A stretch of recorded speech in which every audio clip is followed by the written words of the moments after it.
अधर्मियों का कर विनाश तुम धर्म ध्वजा फहराते। नाम तुम्हारा चारों युगों में, नाम तुम्हारा चारों युगों में। भव भयहारी कृष्ण कृष्ण। जय श्री कृष्ण, जय श्री कृष्ण, जय श्री कृष्ण, जय श्री कृष्ण, जय श्री कृष्ण, जय श्री कृष्ण,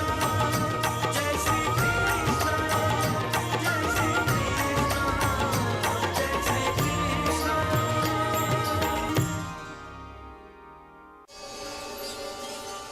નાથે કૃષ્ણ જ હતો અને સુદર્શન ચક્ર એની પાસે જ ગયું છે.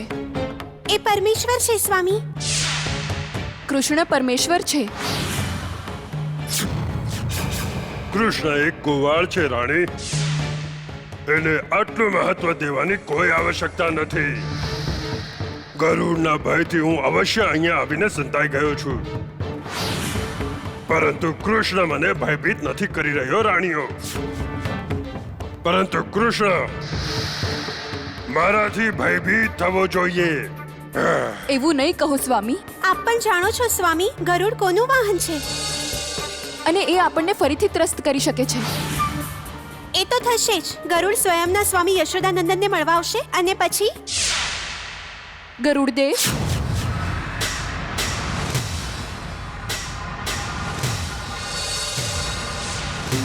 મારી પાછળ પાછળ ગરુડદેવ અહીંયા પણ આવી પહોંચ્યા.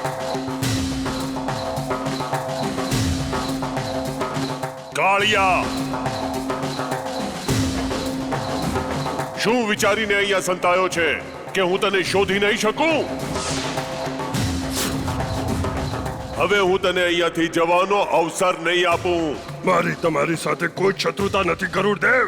પણ હું તો તારો શત્રુ છું. નહીં નહીં ગરુડદેવ, તે મારી સાથે વિશ્વાસઘાત કર્યો છે. તને જીવિત રહેવાનો કોઈ અધિકાર નથી. અમારા સ્વામીને ક્ષમા કરી દો ગરુડદેવ.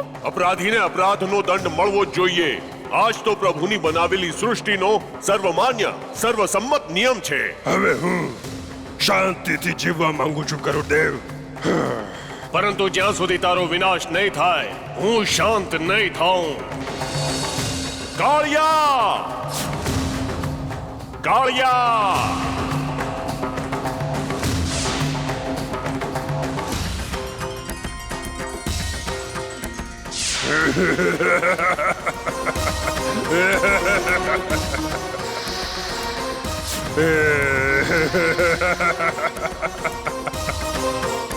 તમે મારું કંઈ નહીં બગાડી શકો ગરુડદેવ, કેમ કે જમુનાના આ જળમાં તમે પ્રવેશ જ નહીં કરી શકો.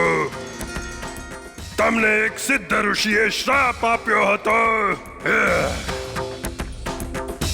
હે પક્ષીરાજ, આજ પછી તમે આ જળની અંદર માછલીઓ ખાવા માટે પ્રવેશ કરવાનું પણ દુસ્સાહસ કરશો તો તમારા પ્રાણ ખોઈ બેસશો.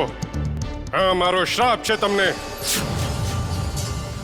ગરુડદેવ, યમુના નદી મારું સુરક્ષા કવચ છે. આ નદીમાંથી તારા બહાર આવવાની હું પ્રતીક્ષા કરીશ. કાળિયા,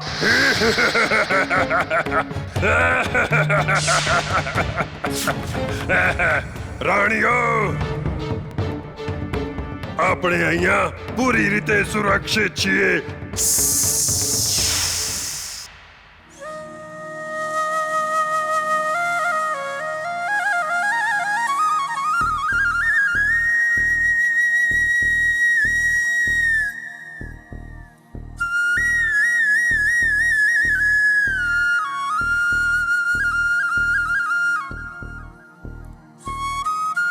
પ્રણામ પ્રભુ. હું આપની સેવામાં ઉપસ્થિત થયો છું. તમારું કલ્યાણ થાય વત્સ. આપના અવતાર કાર્યમાં હું પણ મારું યોગદાન આપવા ઈચ્છું છું પ્રભુ. અવશ્ય વત્સ ગરુડ, અવશ્ય. તમારા સહયોગ વિના મારું અવતાર કાર્ય સફળ પણ નહીં થાય. એની પૂર્ણતા માટે મને તમારી આવશ્યકતા તો પડશે જ. સાંભળીને હું ધન્ય થયો પ્રભુ. હું ધન્ય થયો. કિશોર અવસ્થાનો કાળ સમાપ્ત કરીને જ્યારે હું યુવા અવસ્થામાં પ્રવેશ કરીશ એ સમયે હું તમારું સ્મરણ કરીશ, કેમ કે એ જ સમયે મને તમારી આવશ્યકતા પડશે. હું અનુગ્રહિત થયો પ્રભુ.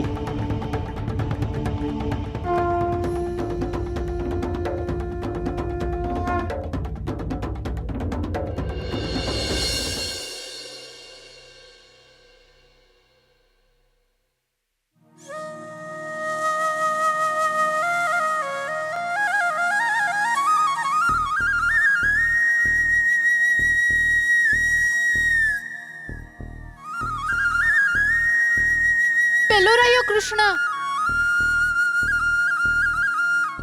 એવું લાગે છે જાણે આપણે સાક્ષાત પરમેશ્વરના દર્શન કરીએ છીએ.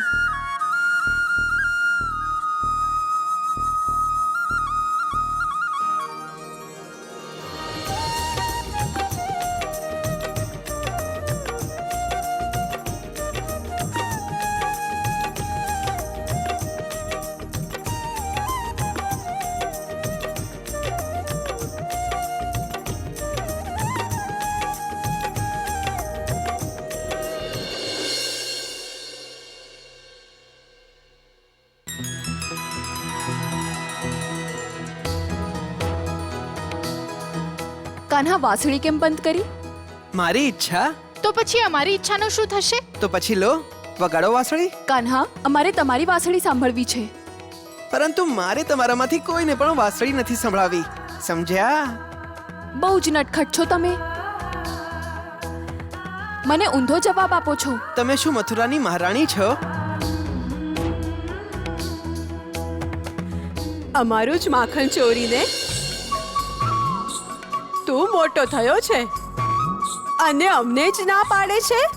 માખણ તો મને મૈયા ખવડાવે છે. બહુ આવ્યો મૈયાનો કન્હૈયો. તમને પાઠ ભણાવવો જ પડશે. શું કરશો? વાંસળી નથી સંભળાવતા. હવે તો અમે તમને માખણ પણ નહીં આપીએ. ક્યાં સંતાડીને રાખશો? હું તમારા બધાના ઘરના ખૂણે ખૂણા જાણું છું. એમ ત્યારે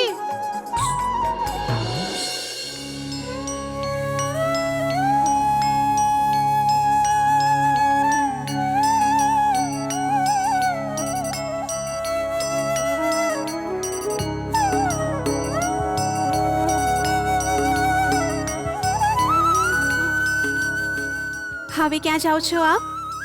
પંચોની સભામાં જઈ રહ્યો હતો યશોદા. શીઘ્ર પાછો ફરીશ. હમણાં કન્હૈયો પણ આવતો જ હશે.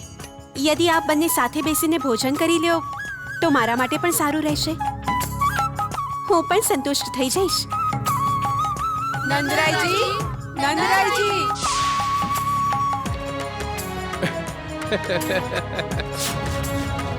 તમારો કાનો તો ન આવ્યો યશોદા, પરંતુ ગોપીઓ એની ફરિયાદ લઈને આવી ગઈ. નંદરાયજી, નંદરાયજી.